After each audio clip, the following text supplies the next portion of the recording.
আমি অনেক ভালোবাসা পাই। যেমন আমার ভালোবাসাটা একদম ন্যাচারাল ভালোবাসা। আমাকে আমার দর্শকরা রিকশায় পায়, আমাকে আমার দর্শকরা বাসে পায়, আমাকে আমার দর্শকরা সিএনজিতে পায়, আবার অনেক সময় আমি নিজেও গাড়ি চালাই। আমার দর্শক মানে আমাকে কোথায় যে কখন কে পেয়ে যায় এটা আমি নিজেও জানি না, এবং যে পেয়ে যাবে সেও জানে না। আমি আমার এই জীবনটাকে আমি খুবই এনজয় করি, এবং আমার কাছে মনে হয় যে এটা কোনো অহংকারের মধ্যে পড়ে না এবং গৌরবের মধ্যে পড়ে না। যার কারণে আমার সাথে একজনের দেখা হয়ে গেল, ও মনে করে রাসেল মিয়ারে দেখছি, কথা বলি, একটা ছবি তুলি। এটা উনি যতটুকু উপভোগ করে তার চেয়ে অনেক বেশি উপভোগ করি এটা আমি। আমার কাছে এটা ভীষণ ভালো লাগে যে না, একজন আমাকে দেখে বললো, রাসেল ভাই আপনার ছবিটা দেখছি, রাসেল ভাই আপনার এই নাটকটা দেখছি। উনি যে ফিল দিয়ে আমার সাথে কথাটা বলে বা আবেগটা দিয়ে আমাকে বলে, আমি সেই আবেগটাকে মানে বুকে টেনে নিয়ে আমিও ওনার সাথে এইভাবে কথা বলি। এইভাবে আমি অভ্যস্ত হয়ে গেছি এবং এই জীবনটাকে আমি খুব বেশি মানে উপভোগ করছি। আমার কাছে ভীষণ ভালো লাগছে। 5+ স্টার রেটিং প্রাপ্ত দেশের সর্বোচ্চ বিদ্যুৎ সাশ্রয়ী ওয়ালটন এসি। স্মার্ট কমফোর্ট এখন নেক্সট লেভেলে। এবং এইটা যে উপভোগ করে না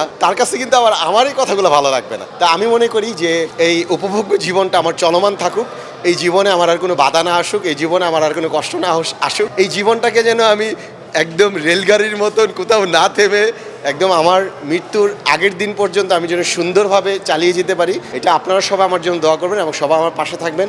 আমি চাই এভাবে চলে যাই।